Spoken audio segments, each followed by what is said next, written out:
அஸ்ஸலாமு அலைக்கும். Welcome to biryani family. இன்றைக்கி ஒரு சூப்பரான ஸ்வீட் ரெசிபி தான் பார்க்கலாம். எப்படி செய்யலான்னு பார்க்கலாம் வாங்க.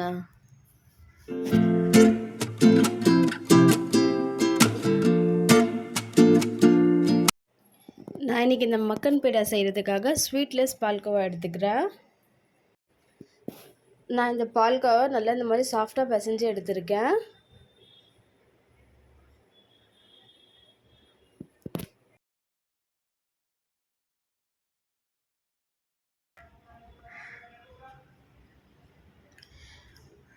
ஒரு கப்பு மைதா மாவு,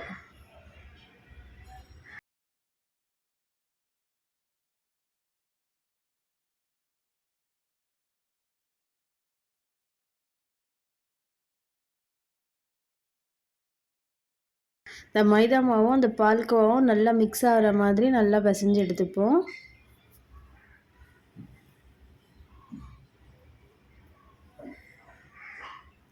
இதோட நான் ஒரு 2 பிஞ்சு பேக்கிங் சோடா ஆட் பண்ணிக்கிறேன்.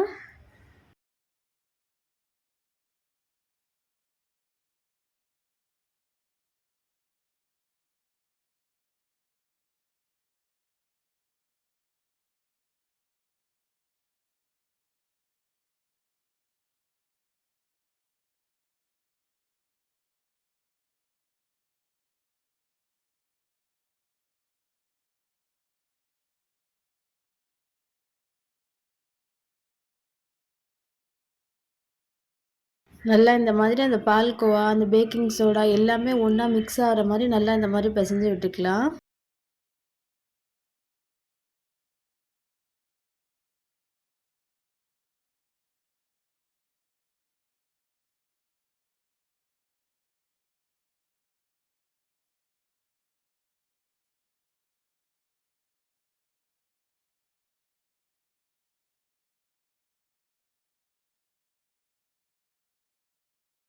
பாருங்கள் எவ்வளோ அழகாக புட்டு மாவு மாதிரி ரெடி ஆயிடுச்சு. இப்போ நம்ம பால் ஊற்றி கொஞ்சம் கொஞ்சமாக பிசைஞ்சு எடுத்துக்கலாம். இப்போ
அவ்வளோதான். இப்போ நம்ம மாவு பிசைஞ்சு வச்சாச்சு.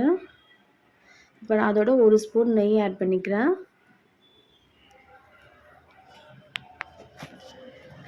நெய் ஆட் பண்ணி நல்லா இது மாதிரி அழுத்தி நல்லா பிசைஞ்சுக்கோங்க.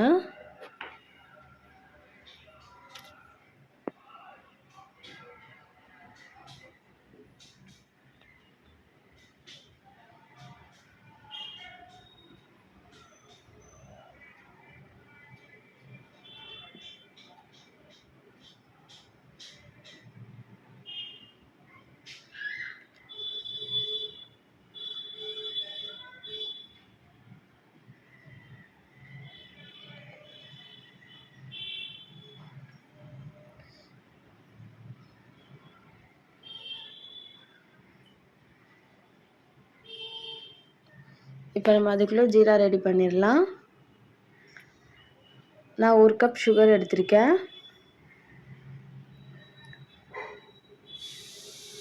1 கப் தண்ணி ஆட் பண்ணிக்கிறேன் இந்த இதுக்கு.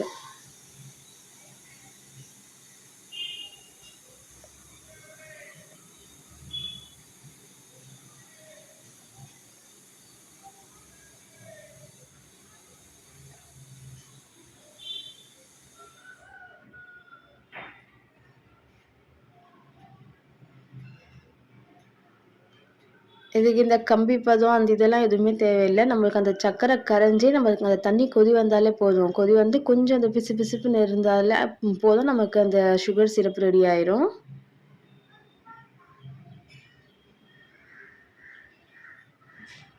கொஞ்சம் ஏலக்காய் தூள் ஆட் பண்ணிக்கிறேன்.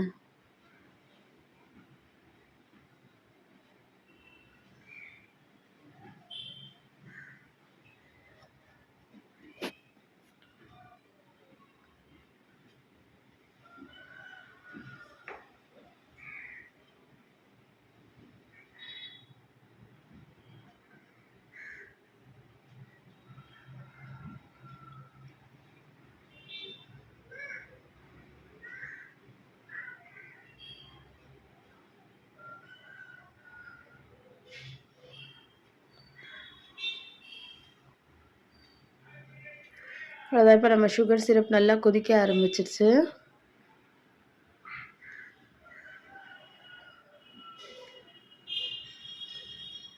அத இப்ப நம்ம எடுத்துட்டு நம்ம பெசஞ்சு வச்சிருக்க இந்த மாவு எல்லாமே இப்ப நம்ம உருண்டை பிடிச்சுக்கலாம்.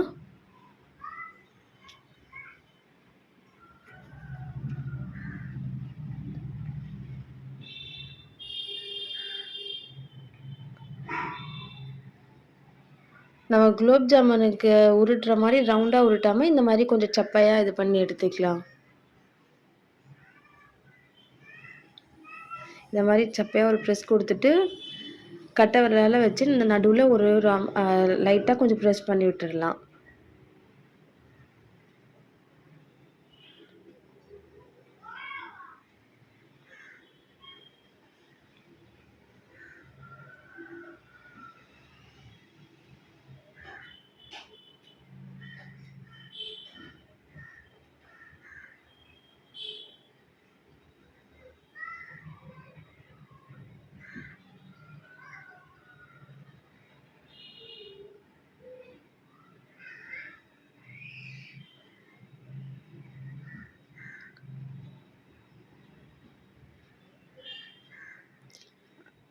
அவ்வளோதான் நம்ம எல்லாமே இந்த மாரி உருட்டி ரெடியா வச்சிருக்கோம்.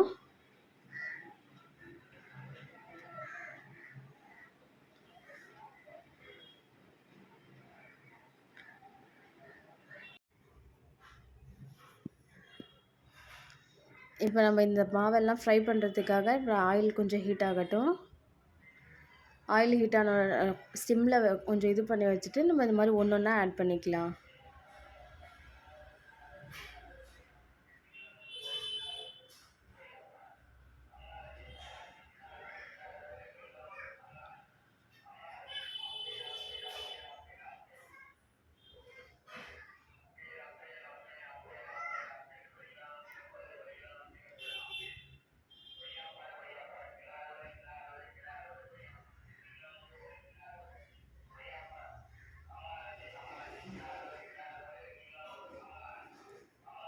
மீடியம் ஃப்ளேம் வச்சே நல்லா ஃப்ரை பண்ணி எடுத்துக்கலாம். ரொம்ப ஹை ஃப்ளேமா இருந்தாலும் சீக்கிரமா தீஞ்சு போயிரும்.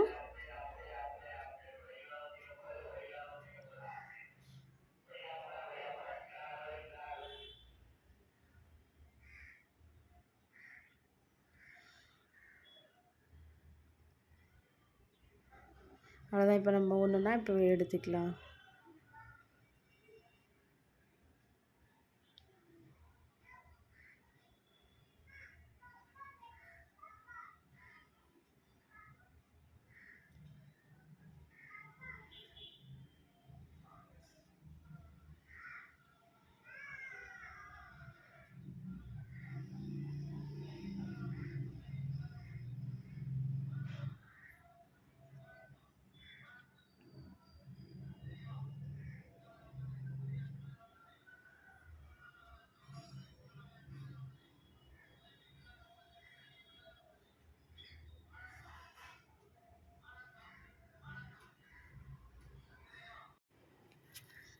நம்ம எல்லா மக்கன் பேடாவுமே இப்ப ஃப்ரை பண்ணி ரெடி ஆயிடுச்சு.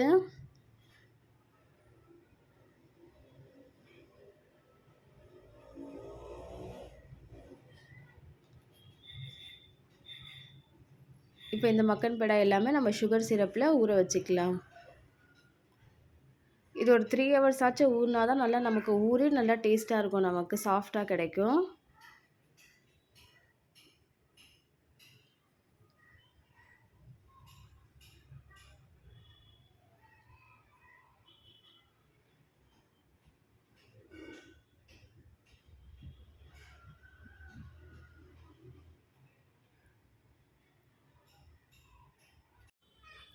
3 ஹவர்ஸ் கழிச்சு பார்க்கலாம். இப்போ பாருங்கள், நம்ம 3 ஹவர்ஸ் நல்லா ஊறி எவ்வளோ சாஃப்டாக இருக்குது. நீங்களும் ட்ரை பண்ணி பாருங்கள், எப்படி இருக்குன்னு கமெண்ட் பண்ணுங்கள்.